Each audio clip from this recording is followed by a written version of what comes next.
I'd like to again remind people that John Paul has passed away. He's one of our original founders. And Pat tells me that he has contributed to science by donating his brain to Parkinson's research. And hopefully we'll learn a lot about, maybe we'll find all sorts of secrets about John that we never knew about. But also we'll see how well the deep brain stimulators worked and where they were and all that sort of thing. So again, thank you to John. And I must say our mailbox has been inundated with donations on his behalf. Wonderful. We'll get out a list to Pat as soon as the snowfall of letters ceases. And my mailbox has been filled with lots of lovely cards and sentiments and phone calls and all that sort of thing. Yeah. Let's see, Trish had a wish to speak. Yes. Okay. Just announcements for this month. November, I'll read them because I wrote it out. November is National Family Caregiver Month. Care partners, give yourselves a pat on the back and remember to take time every day to treat yourself. Got that in an email from Parkinsons.org. So there you go, November, our month. Okay, Parkinson.org has informative publications for those with PED and care partners, all free of charge. The publication Coping and Caring is especially helpful for care partners. Take advantage of their free offering. Remember, who's got it? Somebody's got it. So, okay. Our Parkinson support group of the FingerLakes.com website has a new tab, COVID-19 and PED. There's lots of useful information provided by Parkinson.org. Okay, reminder that our website has our scholarship form to financially assist those with PD and care partners in purchasing walkers, canes, walking poles, bed rails, grabber tools, ergonomic utensils, etc. Here's the form. I show it every month. Yeah, fill out the form and then send it into the mailbox. Okay, we have several of the Vive sock assist devices left to help you with putting on your sock.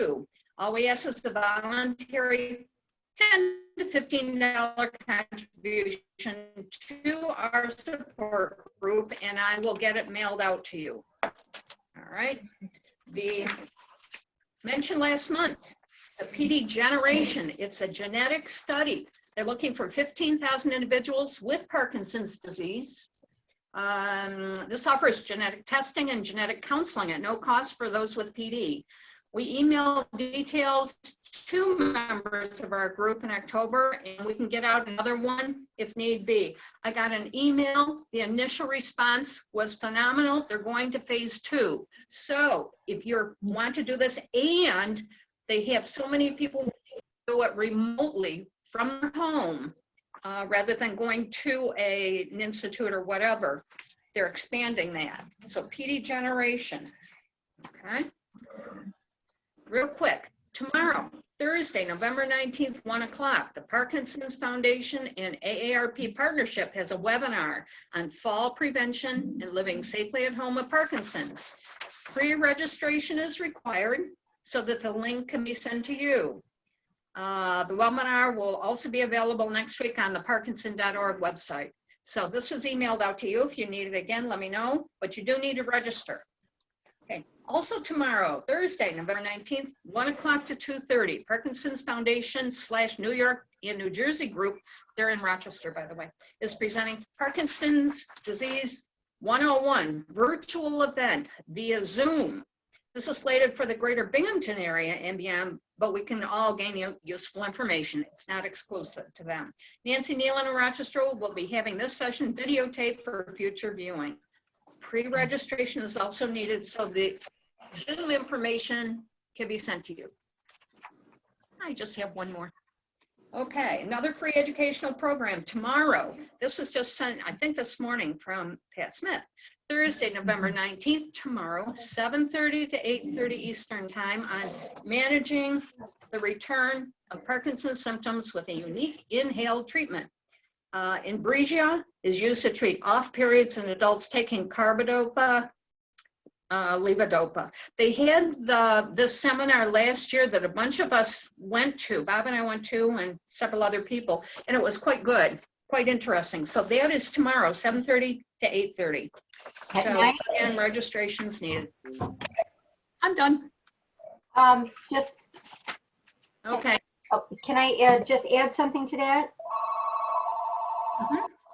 The PD generation genetic study is also on our website, the information.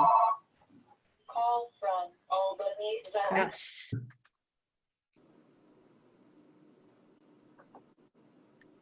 Okay, so I will, Okay. let me take on from here. Welcome. People who saw what this talk was supposed to be about was drugs and what's going to happen in the future. Tomorrow, yet another, on the 19th, MJ Fox Foundation is doing their annual update of research. And so I would encourage everyone, because you're not going to hear it from me, about what's going to be new in the coming years. Again, that's Michael J. Fox .org/webinar. Again, pre-registration is required. And it's one of those things you can look at it to the day it's done. You can look at it after the day after it's online. You can check into that even a year later. So I would encourage people at some point to look into michaeljfox.org/webinar for all what's going on in research and future things in Parkinson's disease. Let me get started. We'll talk about Parkinson's disease itself and its manifestations. First of all, we'll go into non-pharmacologic therapy. And then finally, we'll get into pharmacologic, which is drugs therapy. So as you all know, Parkinson's disease is a worldwide phenomenon. It has two origins. One is genetic and the other one is environmental. Genetics appear to play a reasonably minor role, but in much of the disease, but also may make you a setup for the environmental toxins that produce Parkinson's disease. These toxins are wide-ranging. They're pesticides, herbicides, a variety of organic compounds. Any of you who served in Vietnam will know that your Parkinson's disease seems to be related to Agent Orange that you got exposed to while you're in Vietnam. So the VA covers your Parkinson's disease treatment rather thoroughly. Two portals of entry are through the nose with inhaled pollutants. That then damages neurons in the smell area of the brain. And that damage then progresses throughout the rest of the nervous system. The more common portal is the intestinal tract. Neurons that go to the intestinal tract get injured by, again, whatever the toxin is. And some of the injury may be related to the toxin causing changes in your microbiome. Now, the microbiome is the trillions of organisms that live in your intestinal tract. And rather interestingly, people with Parkinson's disease seem to have a slightly different microbiome from normal controls. And if you take an experimental animal that has been genetically altered to develop Parkinson's disease, raise it in a germ-free environment, it doesn't develop the Parkinson's disease. If you give it the normal germs, the majority of them will develop a mild form of Parkinson's disease. And if you feed them the intestinal contents of someone with Parkinson's disease, it creates a catastrophic Parkinson's disease in these experimental animals. So the microbiome, all these bacteria may have some effect on what's going on with your Parkinson's disease. The result of all this damage is there's a normal protein in the neurons called alpha-synuclein. This gets misfolded by the toxin, and then it transits through the nervous system from one nerve to another like an infectious disease. Interestingly, there used to be an old ulcer treatment called vagotomy and pyloroplasty. This was before we had any drugs. which meant you cut the vagus nerve. That's the nerve, the 10th cranial nerve that goes to the entire intestinal tract. People with Parkinson's disease who have had that surgery have a much slower progression of their disease because the misfolded alpha-synuclein can't migrate up the vagus nerve to the brain. So having had that surgery makes your Parkinson's disease spread much more rapidly. So don't eat guts of people who have Parkinson. Don't eat their guts, right? Pardon? Don't eat their guts. It's essentially Don't eat their stool. You're allowed to eat their gut as long as it's been sterilized. Oh, okay. Yeah, that's called Something propagate. not likely to do. Not likely to do. The damage to the neurons, it starts primarily in the ones that secrete dopamine. So the dopamine, the neurotransmitter dopamine is the one that is most heavily involved. However, all other neurotransmitters get involved as well, which includes serotonin, norepinephrine, and epinephrine, which is why all the symptoms from Parkinson's disease are so incredibly variable. If you have my handout, I say note that all medicines that are used to treat Parkinson's disease have a laundry list of side effects and a laundry list of interactions with other drugs. And so I recommend everyone be able to look up drugs on www.drugs.com. What you can do is put in your drug, you'll have a list of the side effects. You can then put in any new drug and look at the list of the interactions. It's really very, very helpful, primarily because I found that very few physicians, very few neurologists, very few pharmacists know all the side effects and all the drug interactions. So it's really best to be your own advocate and have get into that sort of information. By the time we are diagnosed with Parkinson's disease, 60% of our dopamine is gone. So the disease is already fairly far advanced by the time you finally have the diagnosis. Usual lag between the onset of the illness and the time of diagnosis is about 4 years. Which is why you like to get involved with an astute neurologist or an astute primary care physician who can recognize the disease a little bit earlier. First symptoms are often loss of sense of smell, but as you know, coronavirus does the same thing. There are a variety of other illnesses that do the same sort of thing. So when you lose your sense of smell, don't immediately think, oh my God, I'm going to have Parkinson's disease. I'm going to have COVID instead. You might have COVID instead. You'd rather have Parkinson's disease, I think. I think so. The other one is a common antecedent is a thing called rapid eye movement sleep disorder, sleep behavior disorder. This occurs in about 75% of people with Parkinson's disease, and the average onset is 12 years before diagnosis. And that's the one where you have wild dreams, slash around in bed, fall out of bed, beat up on your bed partner, get up and walk around without any recollection of having done that. And as I say, 60% of those people, 60% of people with the rapid eye movement sleep behavior disorder will develop Parkinson's disease. So if you have that, or you have a friend who has it, you can warn them you might very well have Parkinson's disease. It might be a good idea to be evaluated for it. Depression, also a common antecedent, usually occurring 5 to 10 years before the diagnosis. And often there is a burning pain that comes on predominantly at night, which is also one of the early symptoms.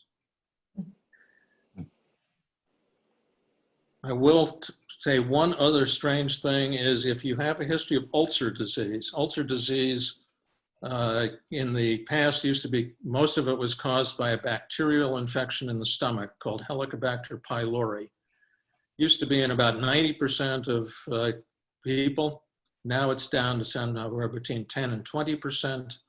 The only reason you need to know that with Parkinson's disease is if you have Helicobacter pylori in your stomach, your disease is going to be more severe, it's going to progress more rapidly, and you have an increased likelihood of dying earlier if you have it. So if you've had a history of ulcer disease and haven't been tested for Helicobacter pylori, or if you find yourself that you have a long history of having taken things for ulcer symptoms, good idea to talk to your primary physician, primary care physician, to get tested for this bacterium.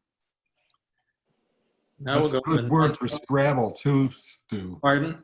It's a good word for Scrabble. What is it? Word Hell of for a good, Scrabble. Right. hell of a, All those nice names.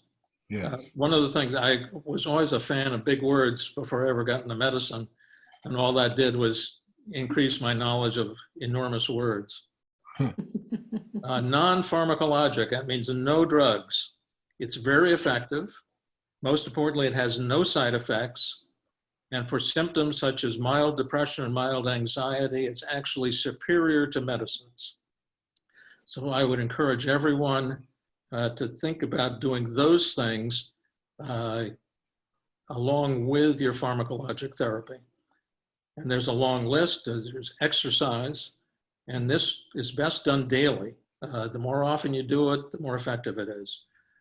There is physical therapy, treadmill training, dance, boxing, which is rock steady boxing, Tai Chi, indoor cycling. You can even set up your own bicycle. There's a device you can put your bicycle on that can enable you to do indoor cycling, and which is relatively inexpensive. I did get an email from a guy who had seen this marvelous machine that you can cycle on and use your arms, which is only $4,700. So if you're going to, I would not recommend that. Doing the indoor cycling, doing intervals, pedaling fast for 15 seconds, 30 seconds, and then going slowly for a few minutes, and then doing another burst. Doing that 30 minutes twice every day has been shown to dramatically improve Parkinson's symptoms. Walking poles, so we're getting into that. There's now a study going on looking at those, but it looks as if they are very effective in helping you combat the disease. And rowing, if you want like a rowing machine, that also works fine. Then there's the LSVT big program, which practices the speech and also speak out program. As you know, soft speech is part of this disease. What also happens because of the soft speech is you have trouble swallowing. And the way most of us with Parkinson's disease die is we aspirate because of our poor swallowing and die from pneumonia. These two, LSVT big and speak out, have been shown to improve swallowing and probably therefore reduce the risk of aspiration pneumonia. Psychosocial therapy is very important. Social connectiveness, activities associated with pleasure, and we'll keep Mark out of this because we'll know what he'll talk about. Family support, support groups, and a thing called cognitive behavioral therapy. This is a form of psychotherapy which has been shown to be very effective for people with depression, very effective for people with anxiety, also very helpful for a variety of the other neurologic symptoms and behavioral symptoms that go along with Parkinson's disease.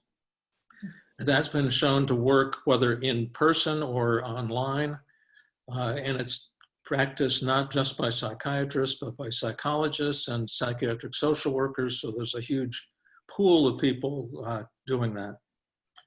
I encourage people to educate yourselves about symptoms and how to manage them.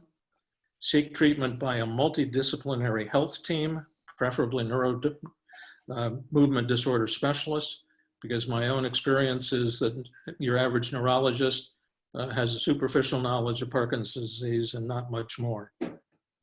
And educate yourself about drug interactions and side effects, which again, why the www.drugs.com. Sleep disorders are a very common part of Parkinson's disease. And there is a thing called sleep hygiene, which means you try not to nap during the day.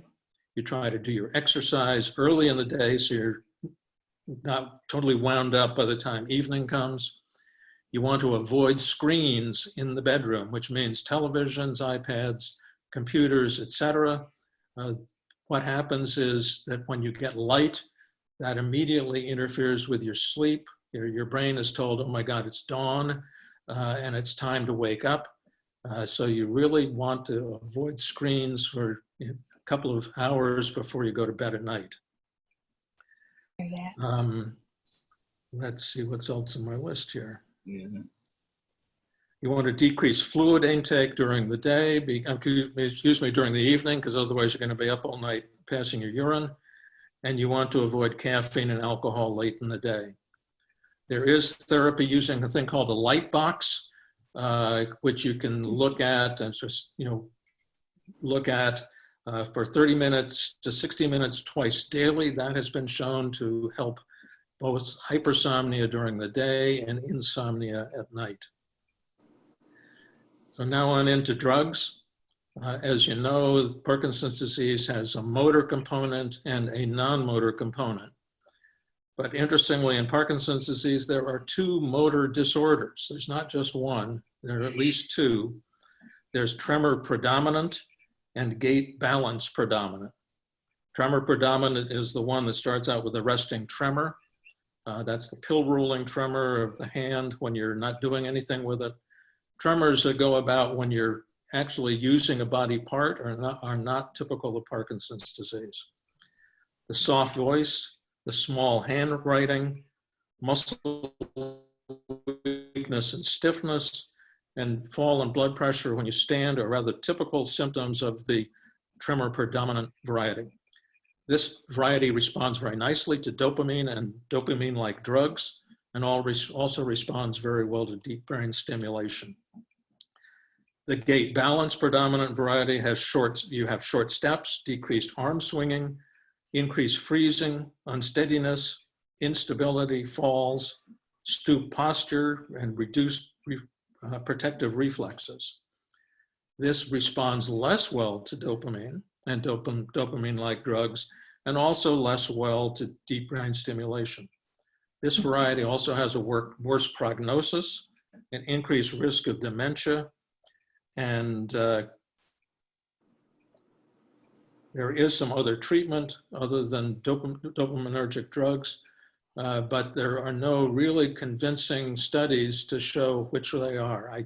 On a previous list, I had listed two, but those are only sort of experiential. There's really no controlled trial that's shown what works best for this disorder. If I could interrupt for a second. Pardon? John had gait and balance.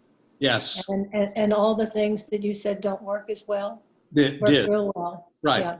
Mhm. Yeah. So there are exceptions. Once again, one size doesn't fit all. Exactly. Yeah. So on into the motor symptoms. Into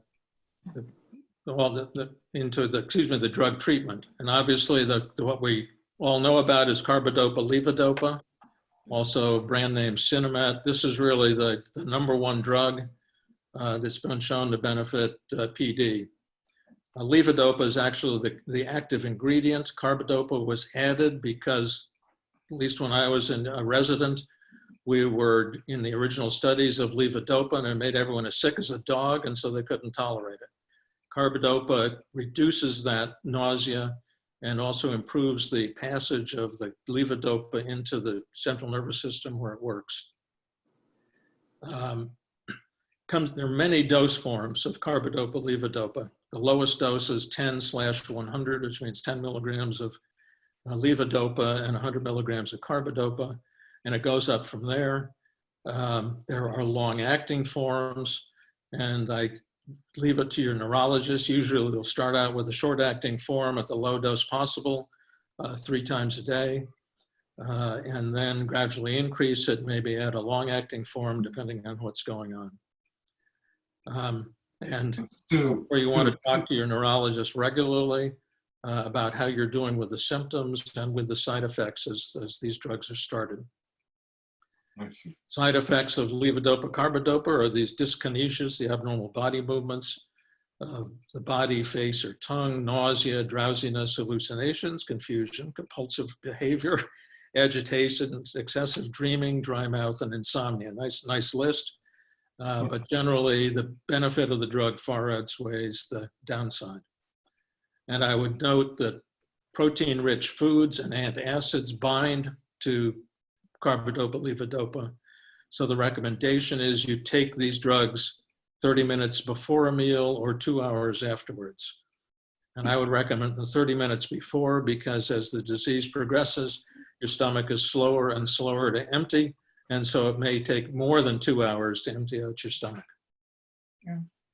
Okay. There are other forms of this. Rytary is one of the newer forms of levodopa carbidopa. It's the same preparation, but it's better produced and gives you much more level, a level drug level during the day and or overnight. So you're getting fewer off times and fewer and better on times. The Duopa, we've talked about before. It's a liquid preparation which has to be infused into the intestinal tract. That way, especially when you're have advanced disease and the stomach isn't emptying very well, this would get you fairly constant drug levels. But it does require putting a tube into the duodenum and a pump, so it's reserved for people with poorly controlled disease. There is an experimental preparation, which is a subdermal infusion of Carbidopa levodopa, which we'll probably hear about tomorrow on the Fox Foundation.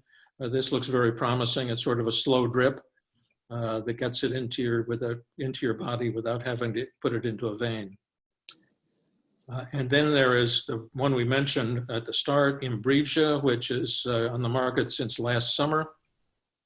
This is inhaled form of levodopa carbidopa. It's actually a powder. It's ideal for people who have the off phenomenon to get you started again. The off phenomenon is where your drug has worn off and all of a sudden you're stiff as a board and can't move. And you need to do something desperately to get yourself moving again. And that's where the Imbrija is really the drug of choice. Unfortunately, like all new drugs, it's outrageously expensive. But I'm told that if you look at that program, you can find ways to get it perhaps less expensively. And as I mentioned, as the disease progresses, we go into these off-on periods where all of a sudden the drug stops working and you start getting stiffer and your voice softer. And then the on periods, as the disease gets worse, you need more and more of the drug. So you're more likely to develop, excuse me, the side effects, which are the dyskinesia and such. And that's the on phenomenon where it's too much. And now you're having the dyskinesia. So as you need more of the drug, you're going to see more of this off and on phenomenon. One of the ways to make the drugs work better is to interfere with their destruction or to interfere with the destruction of dopamine. And there are several of these. There are the monoamine oxidase inhibitors, so-called MAOB inhibitors, which are Eldepril and Azilect, as well as a newest one, which is Xadago. These interfere with the destruction of dopamine. So you can actually start these drugs early in the disease to make your own intrinsic dopamine work longer and better. So these are frequently used early in the disease. The nice thing is there are very few drug interactions and there are very few side effects.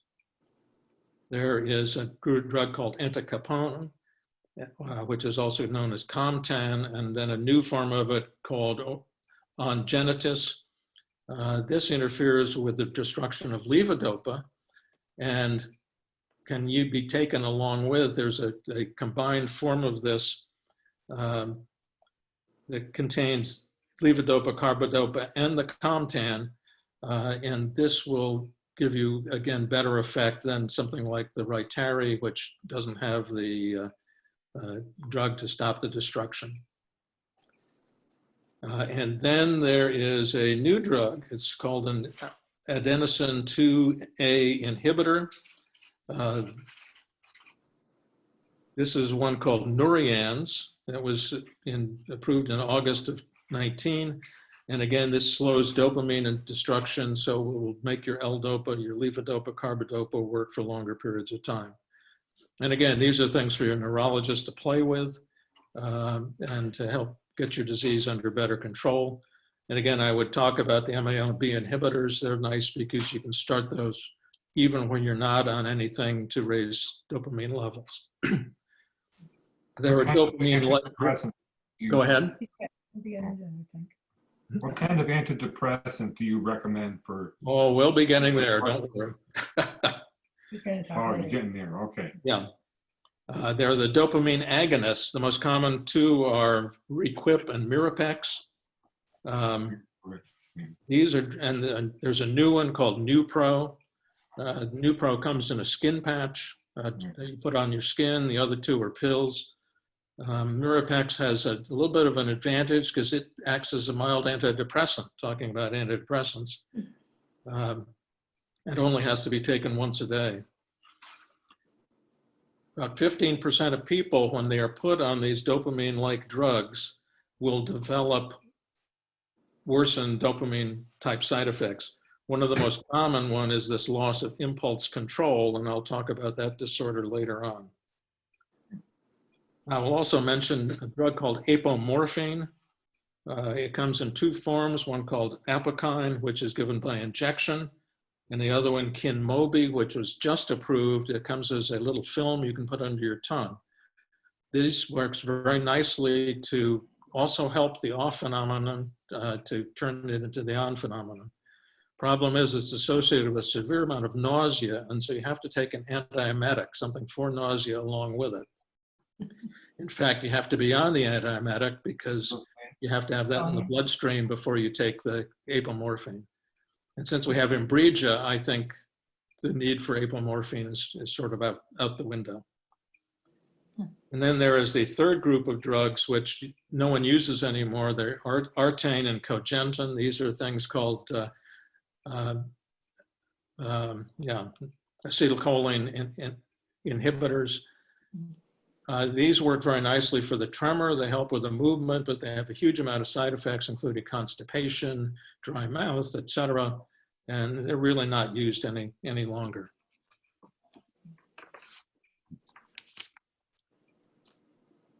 So those are our list of drugs for the movement part of things. Now we get into the non-motor symptoms of Parkinson's disease.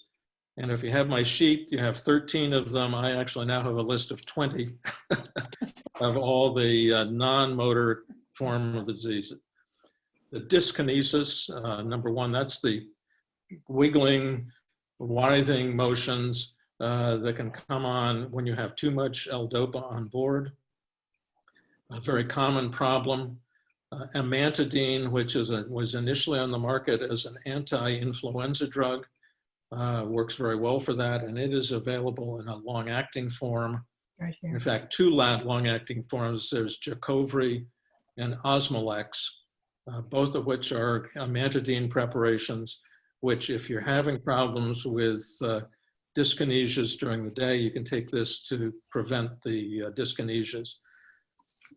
Amantadine also has a mild, dopamine-like effect. So it will also give you added positive dopamine effect. Depression, here we go, Mark. Depression occurs in up to 70% of people with Parkinson's disease, and as I mentioned, can precede the disease by 5 to 10 years.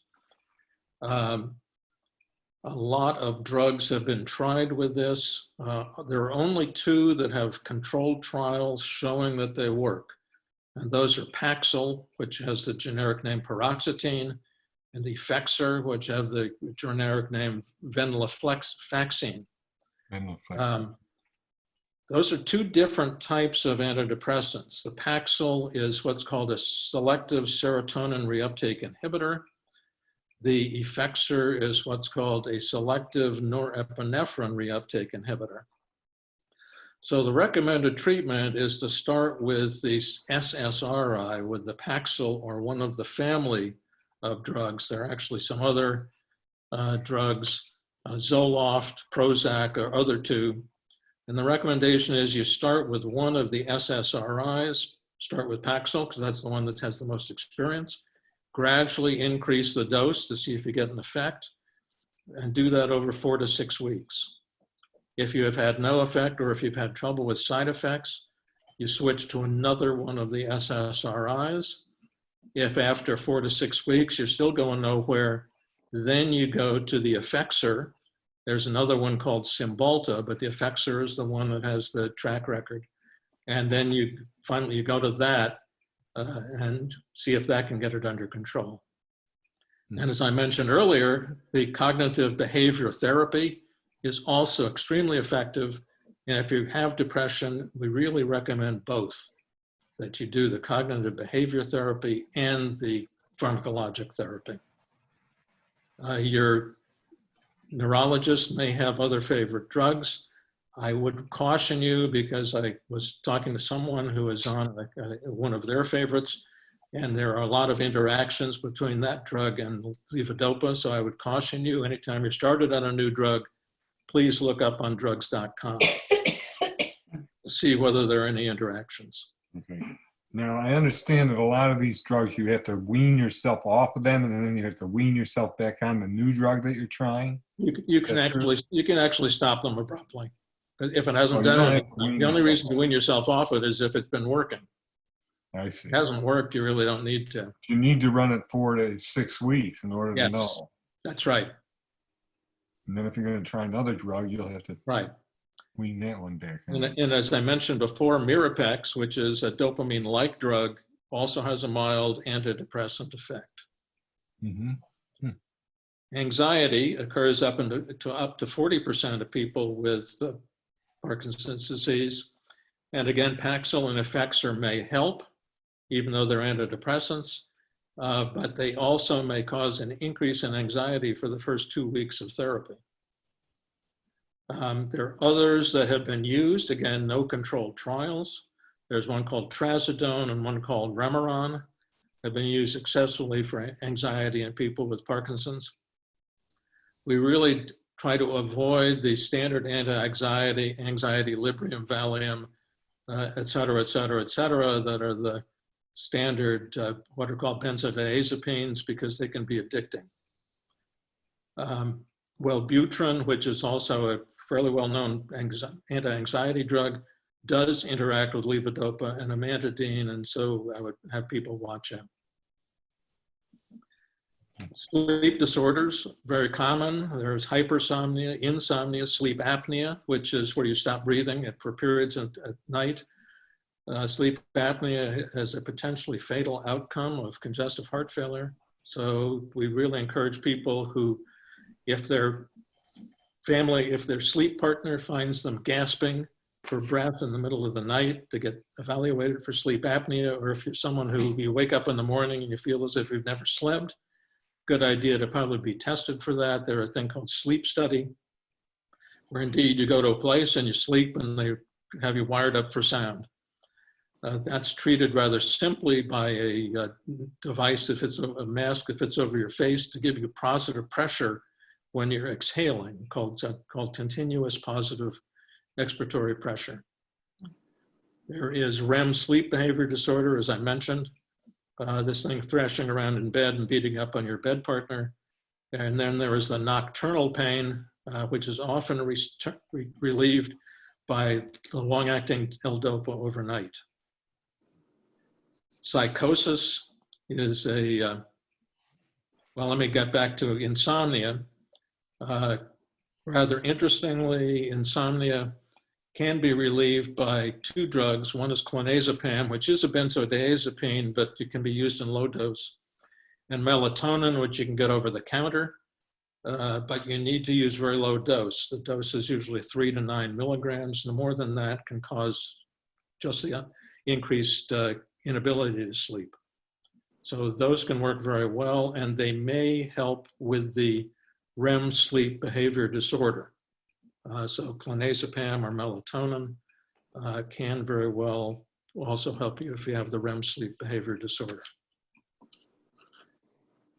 The hypersomnia, again, in my handout, we talk about using a drug called Provigil, which is somewhat like an amphetamine, but it'll keep you awake during the day. Better to use behavioral modification therapy and work on your sleep hygiene. Psychosis is reasonably common in people with Parkinson's disease. This is basically hallucinations, and unlike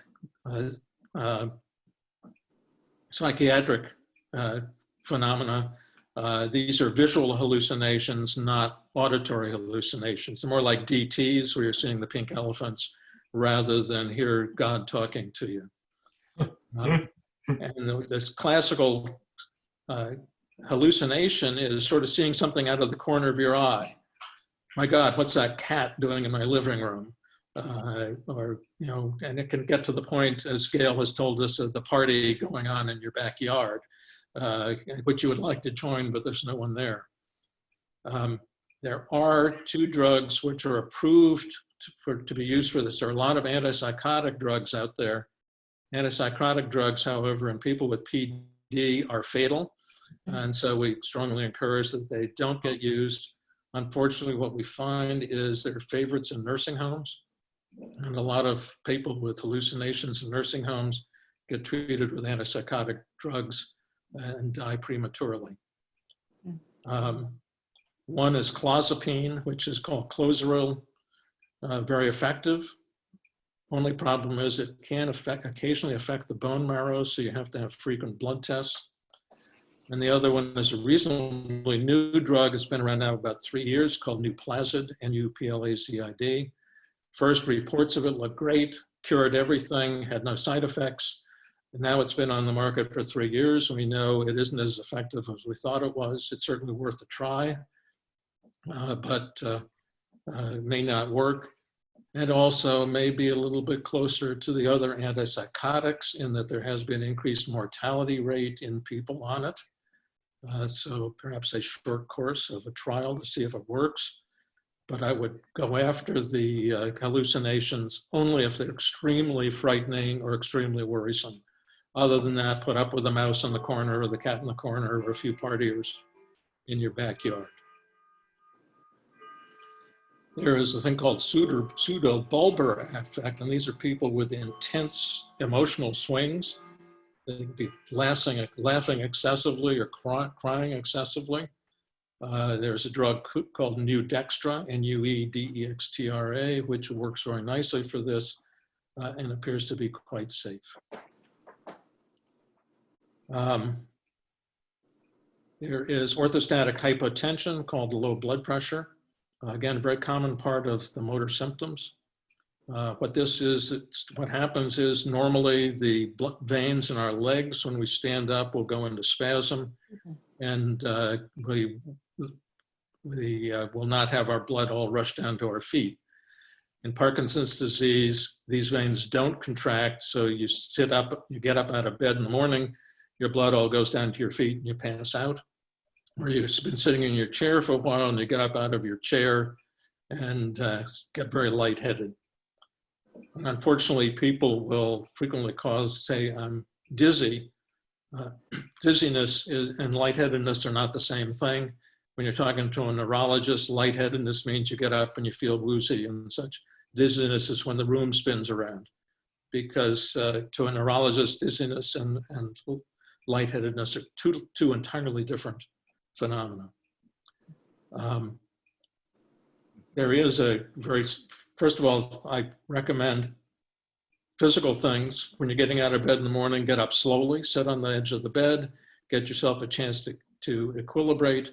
Pumping your feet a few times, using the muscles in your legs, will help raise your blood pressure and help keep you from passing out. Same thing when you're sitting in a chair for a while. Again, sit on the edge of the chair, wait a bit, pump your feet, wiggle your toes, and then get out of the chair. There is a drug which will raise your blood pressure. Again, that's on the list, called Nothera. Very effective, but you also want to be sure that you're not causing your blood pressure to be too high. And then there is restless leg syndrome, which is this creepy crawly symptom in the legs and when you're in bed at night or when you're sitting in a chair. There are 2 drugs which work quite well. plus the Nupro patch, that's the dopamine-like drug, seems to be effective. And we have one member who has found that cannabidiol oil, CBD oil, when rubbed on her legs, seems to help with her restless leg syndrome. The digestive symptoms from Parkinson's disease, most common one is constipation. As I mentioned, it precedes the disease often by 15 or 20 years. Big thing is drinking enough liquids. A fiber supplement will help. Most common fiber supplement is Metamucil, which unfortunately can cause a lot of gas, but there are other fiber supplements that are available that are water soluble and not as nasty to take as the Metamucil. And then there are some studies recently, the probiotics, which are bacterial forms that you can take in pill form, may very well be very helpful for the constipation. Ultimately, Miralax and similar drugs like that, which retain water in the intestinal tract and therefore will help constipation, are what people may need to go to. There are also drugs which help intestinal motility. And again, I would recommend if all the above aren't helping and you need something to help with your severe constipation, talk to your primary care physician.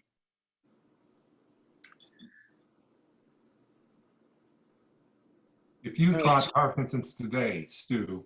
Pardon? Stu, let's say you got diagnosed with Parkinson's today. Which of those pills would you use? Which I would use the fiber first. Uh-huh. And then I would go to the Miralax. There is one called Urocholine. I don't even know whether they still make it. Basically, what it does is act like acetylcholine, which is the neurotransmitter that promotes motility.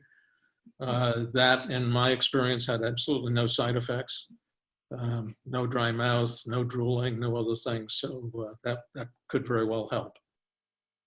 But I would leave it to your primary care doc, or if you're referred to a gastroenterologist, I would recommend that. Urinary symptoms, about 80% of people will have urinary symptoms.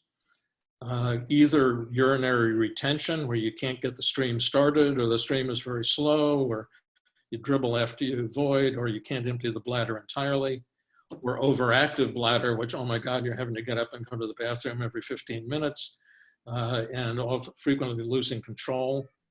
There are, again, zillion drugs for this, zillion approaches.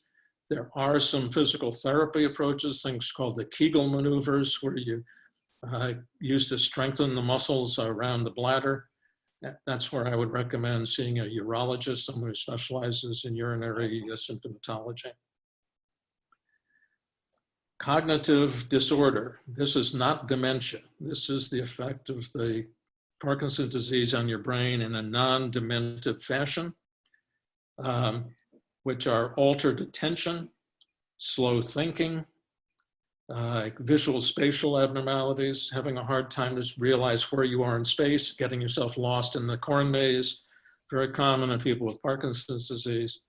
The most common thing is difficulty with the so-called executive function, and the executive function is planning, multitasking, organizing, and problem solving. These respond best to dopaminergic drugs and dopamine augmentation.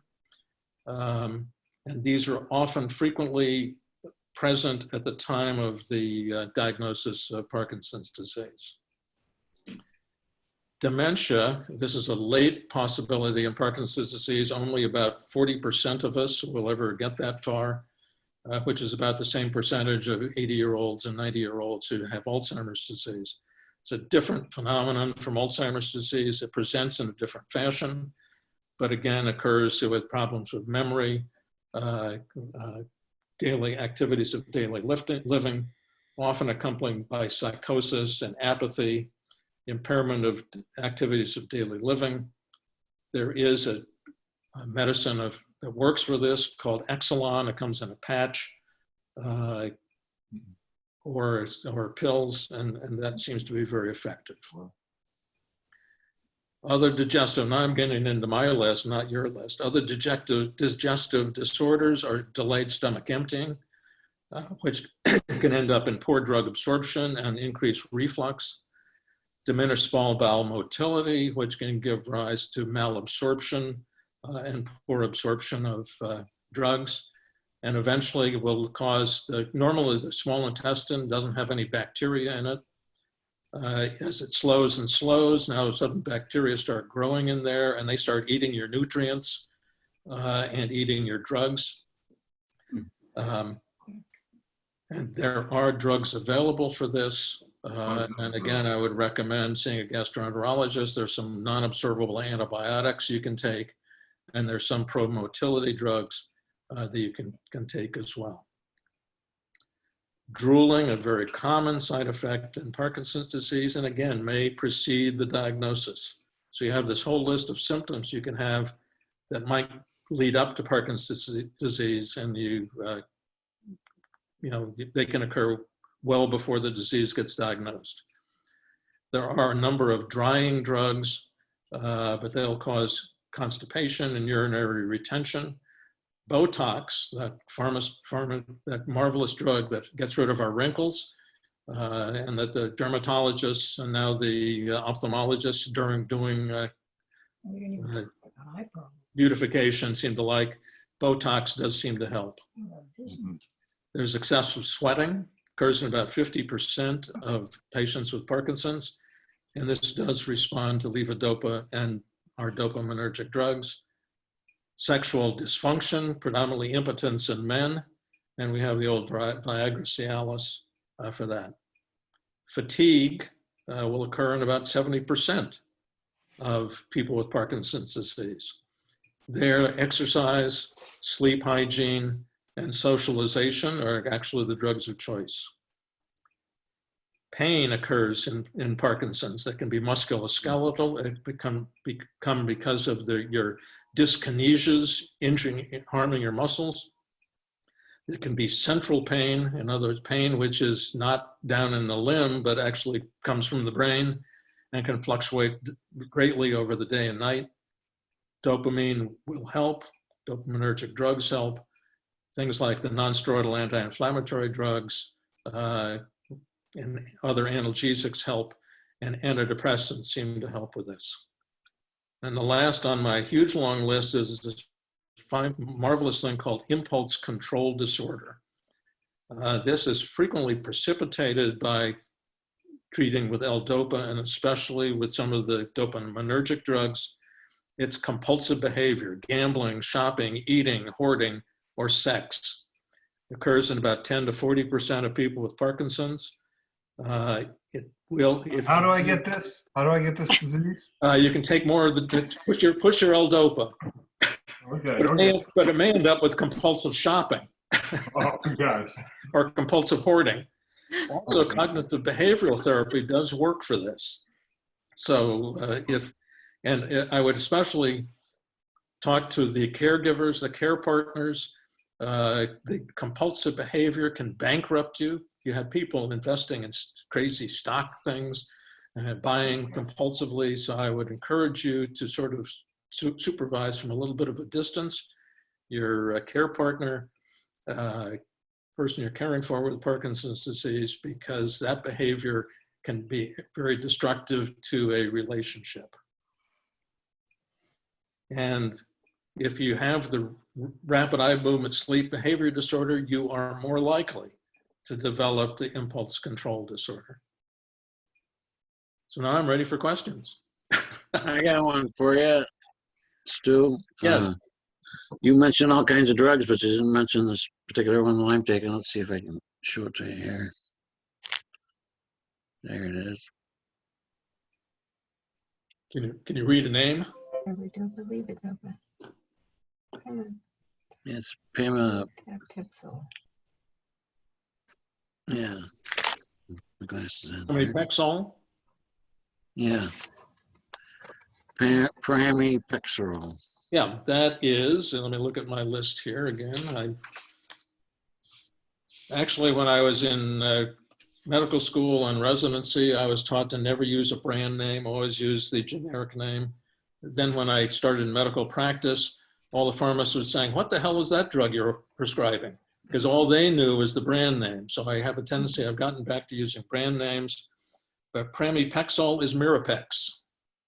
So that's a dopamine-like drug, very good for augmenting your dopamine activity, has a mild antidepressant effect, but can also precipitate all these other side effects.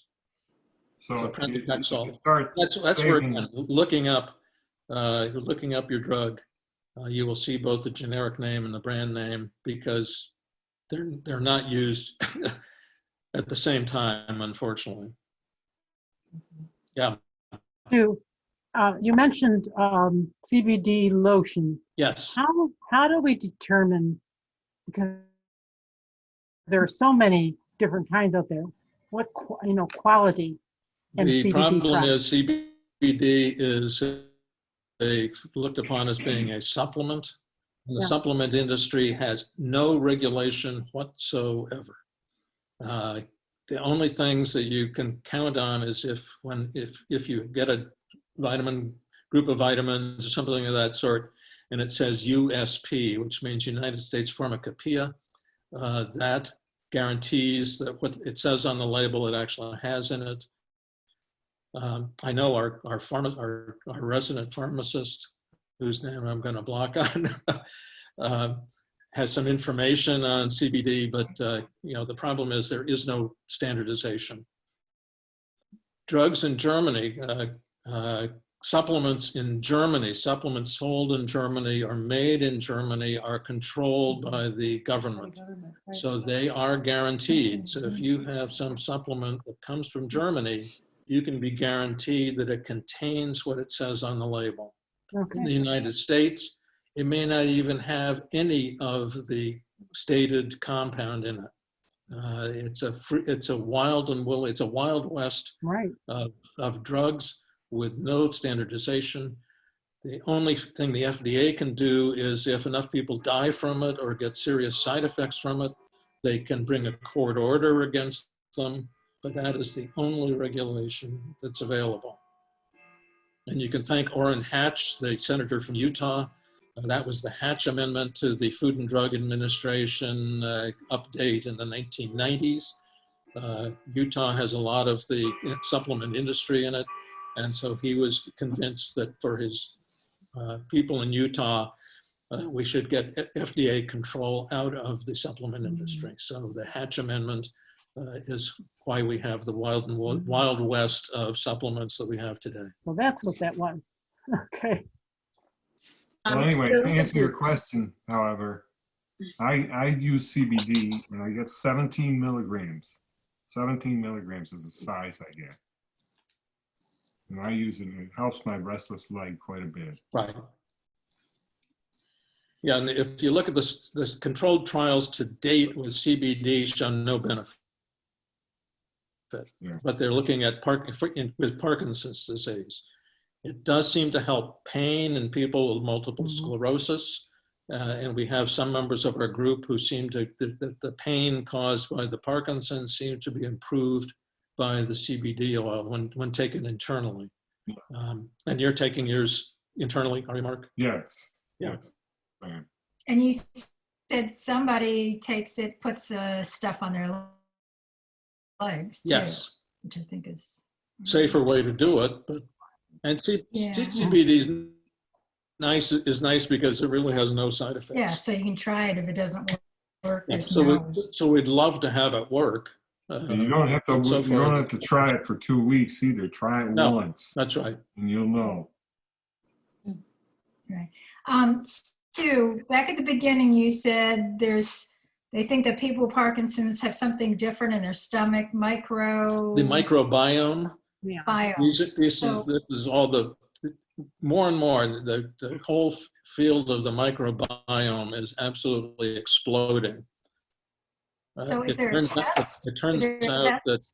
Mhm. if you look at patients with Parkinson's disease, about 80% of them either are diabetic or will become diabetic. Mm. And there is evidence that it's alterations in the microbiome that interacts with the intestinal tract and with the pancreas and insulin secretion to cause the diabetes. So the microbiome may very well be a component of adult onset diabetes, Okay, so- which is the, so it's a Two microbiome questions. that's a culprit. So But we have no good way to date to test it. to know what's going on in your microbiome. It's really in the research realm, or what to do about it. But they know that they're different, but they can't test for it. They know there's a difference, but it's, again, research-based at this point. Would that If you- explain the great desire for sugar? Would that have anything to do with it? Because, and Mark's not the only one. I know other people have said Yes, that their Parkinson's partner right. has a real It addiction. could to very sugar. well. One of the things that really helps, you want to try to, get a normal microbiome back, you really want to be using a plant-based diet. So a lot of fruits and vegetables and whole grains and that sort of thing is really the best way to restart your microbiome. That's all they serve around here anyway. There's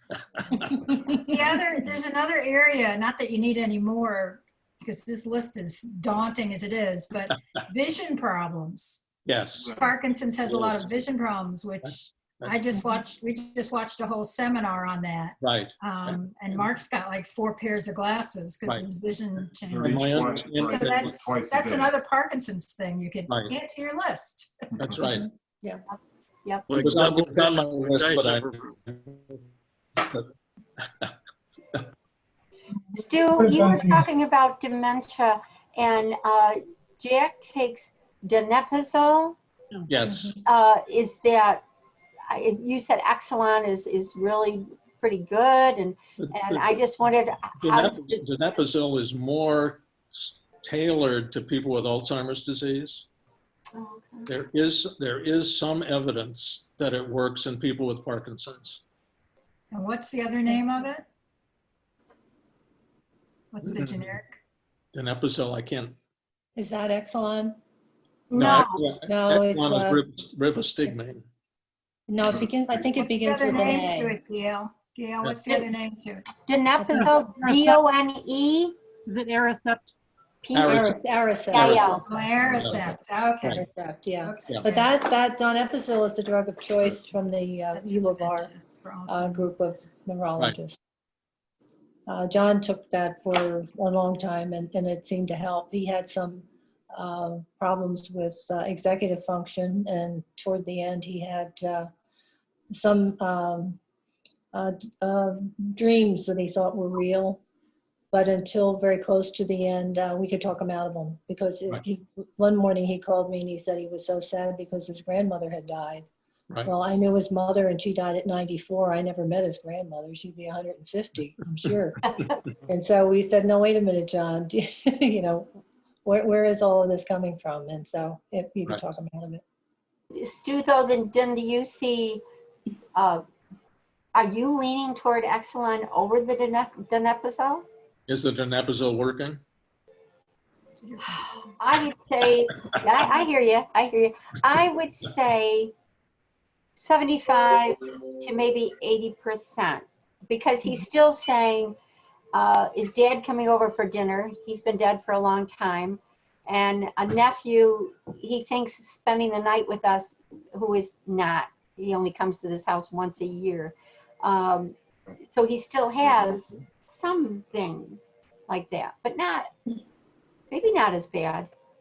I would say if it's not horribly troublesome, I wouldn't change. Yeah.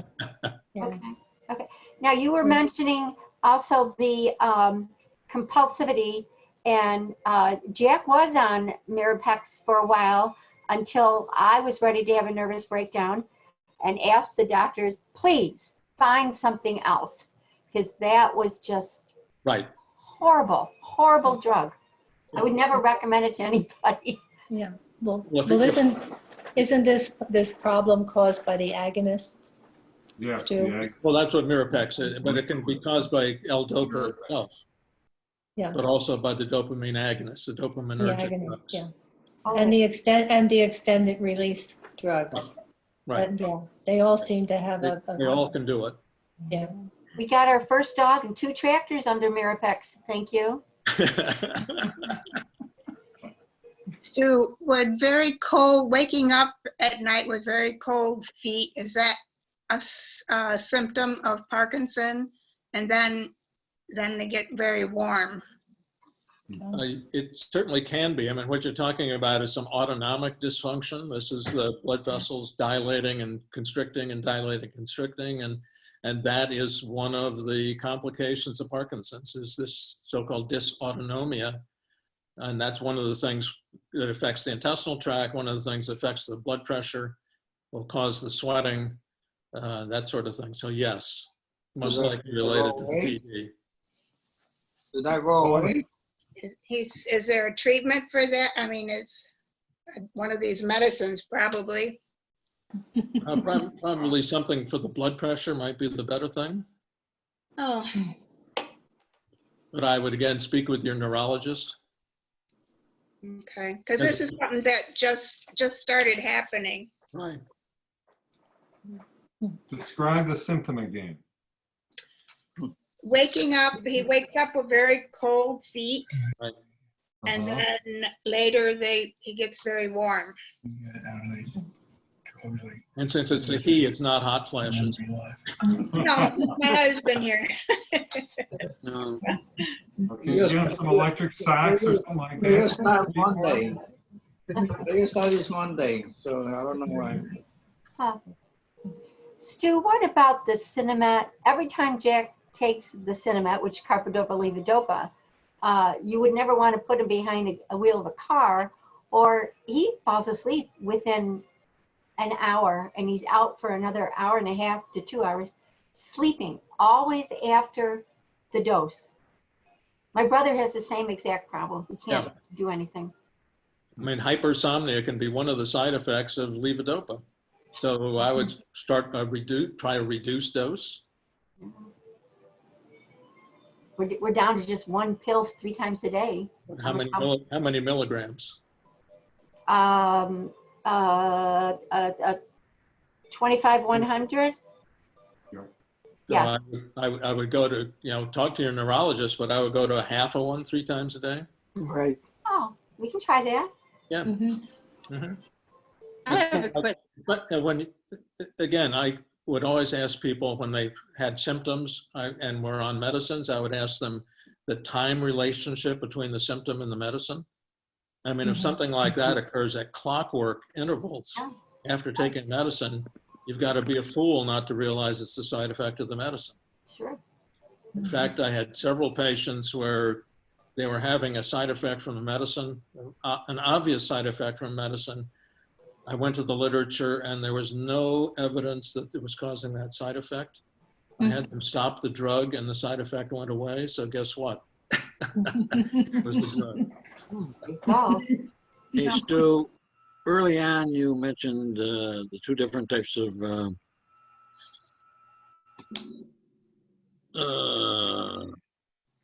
geez. Anyway, I got the one where, I don't have the shakes, but I Right. The gait instability. right. Instability, right. Right. And what drugs work best for that? Well, that's the problem is they don't work they don't work as well. Our standard drugs don't work as well, and there is no yet huge trial saying what works. I would again talk to your neurologist. There is a drug called Chantix, which is on the market for smoking cessation, which may be successful. There's another one which has skipped my brain. But the problem is there's no body of scientific literature that says that. The experts will say these may help, but they're not there in the FDA recommendation. So I would talk to your neurologist saying, I have this, the gait instability type of PD. Are there other medicines that might work? And that's where a movement disorder specialist would be the one most likely to know. Yeah. Okay. Stu, I believe you and Ellie started to talk about vision problems. Yes. what are some of the vision problems that you see? Double vision is one of them. Double vision, blurred vision, because again, the motor activity in the eye Yeah. is affected just as in the eye muscles and in the iris and such are just the same as motor problems elsewhere. They use Botox to fight the eye problems too, don't they? There's where their eyelids close, they can't keep their eyes Right. open. Right. It's And there's convergence instability, I think it's called, where the two eyes don't. right. Where they converge like can't most converge. people's. Again, that's the muscular and double vision from Double the vision. inability Yeah, to right. track. Oh my God, there's all kinds of them. And for the double vision, what they generally do there is they use prisms in your glasses. Yeah, Right. Right. Right, yeah. And, So and in private John's routine case, stuff. he had always had the bifocals that change automatically in your glasses as you move through vision. And in later years, he couldn't have that. He had to have single vision for every day and a separate pair of reading glasses that had the prisms in them. Yeah. Because Yeah, his that's what muscles this- weren't converging enough to make the prisms work. Right. That's what this doctor recommended, not getting bifocals. Right. Exactly, yeah, yeah. The only bifocal John had, not a bifocal, but a reading glass that had prisms in it.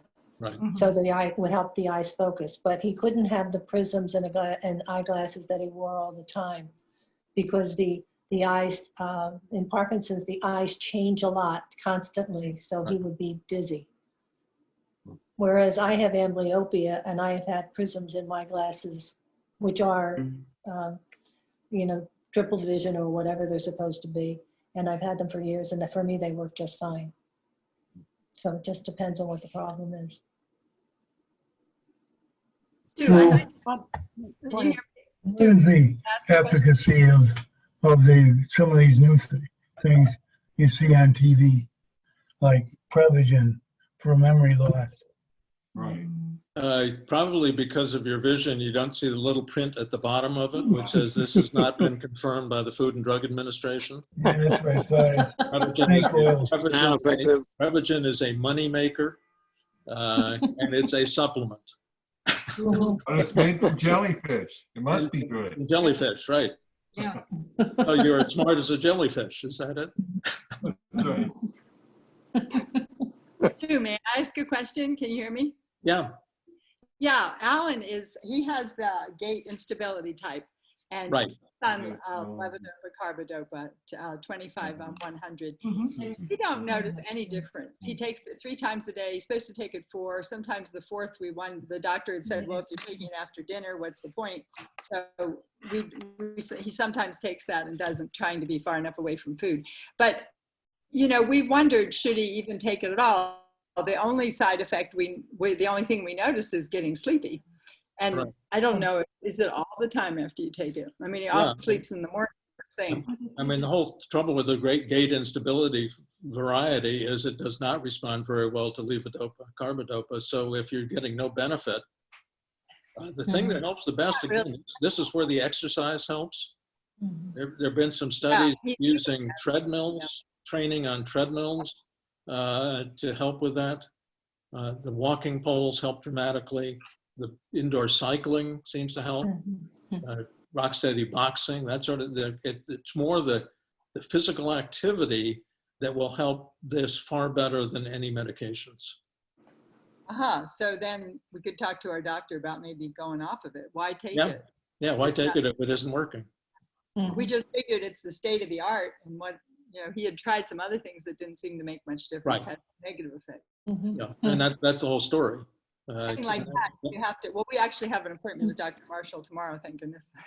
Right. So we'll talk about that. But, yeah, it's worth a try, but it may not work. Right. Okay. All right. Thank you. That's where, I don't know that I mentioned it, but the tremor predominant variety responds very well to DBS, and the gait instability doesn't. But we know that John had the gait instability, and the DBS worked fine. So John had the DBS done in 2008, right. and it worked well to the end. Right. And I want to say also that a lot of the problems that you mentioned here that these medicines can help with, Alan doesn't really have a lot of them. And I attribute a lot of that maybe to our vegan diet. We've been on a vegan diet for about 5 years now. Right.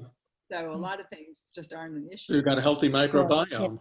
Yes, well, it may be. Maybe it's a lot of fiber with a diet. You get a lot of fiber in that. That's right. And a lot of Let me, bacteria. let me throw back in again. John had his DBS in 2008, and the prerequisite was that he had to respond to Carbidopa Levodopa, which he did at that time. So otherwise, they wouldn't have done it. Right. So that maybe he always did respond to Carbidopa Levodopa, so he was a little different, or maybe something changed later. So Stu, getting back to the foot problem, do you think that's something, or what would something like gabapentin do to help with that? That's really more for the pain. Okay. If you're having the burning pain in the feet, gabapentin is really working more on the sensory part of the nervous system. Okay. Certainly for the nocturnal foot pain and such, gabapentin works very well. Stu, I'm not on any Parkinson's. Congratulations. Thank you. I know it's coming now. It's coming, but I'm trying to put it off. But somebody had mentioned to me that there is a drug that you can take for when the tremors do get bad, almost like you would take an aspirin for a headache or whatever. I've only heard of that one time and never again. Are you familiar with that? That would probably be Artane or Cogentin, the really old kids on the block. They give you fairly rapid response. That's Artane or Cogentin. And this is a resting tremor that you have? Yep. Yeah. Yep. Yeah. And because you don't have other complications of the disease, reasonably safe drugs. Okay. Yeah. Yeah. I mean, I'm sort of having some of the items on your big major list. Right. But for the most part, it's the tremor that's the issue. Okay. And again, that's where, I sound like a gym teacher, but the exercise, exercise.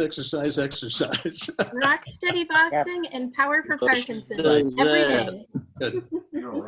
Right. Stu, lots of my rock steady buddies are here on the. The ones with the bloody noses, right? No, we're very gentle. We only fight against the bag. Right. Stu, if I have a brother who's taking the Carbidopa Levodopa, and he has the tremor. That's what's the worst, and it's not helping him at all, and he falls asleep immediately after. Where do you go from there? I mean, he would be a good one to try with the monoamine oxidase inhibitor. Say that again. Whatever that is. That's Eldepril or Azilect. If you have the sheet that is in item number 2 on the motor symptom side of things. Okay. Because that will raise his dopamine levels. And that might help. Would that be without the Cinemat or? Yeah, because that'll raise your endogenous dopamine levels. Maybe, yeah. And if that causes him to go to sleep and all he has is the tremor, then again, he would be a candidate for the Artane or Cogentin. Or DBS. Okay, thank you.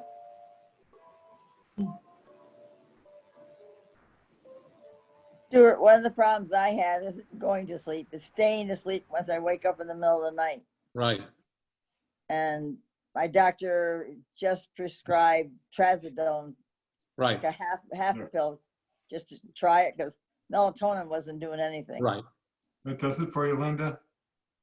Is the Not trazodone so work? far very well. Yeah, I've taken trazodone for years. Does And it help always you? puts me to sleep. And I don't wake, I'm not groggy when I wake up, I'm fine. Well, I may Again- have to, this is again, only half of trazodone- a 50 trazodone- milligram. And that'll work. Yeah, trazodone is one of those drugs that's been around forever, and it seems to be safe and effective. Yeah, that's what she said. Yeah.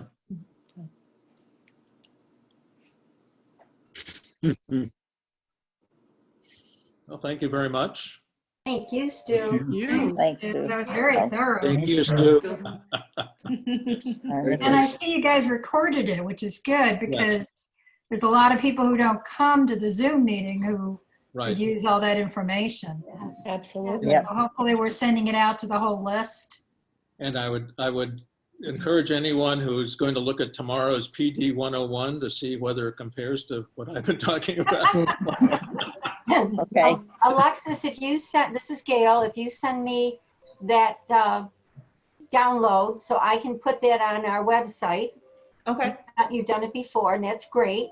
And also, if you could send me the list of everybody who came today. Yep, I can do that. Thank you. Okay.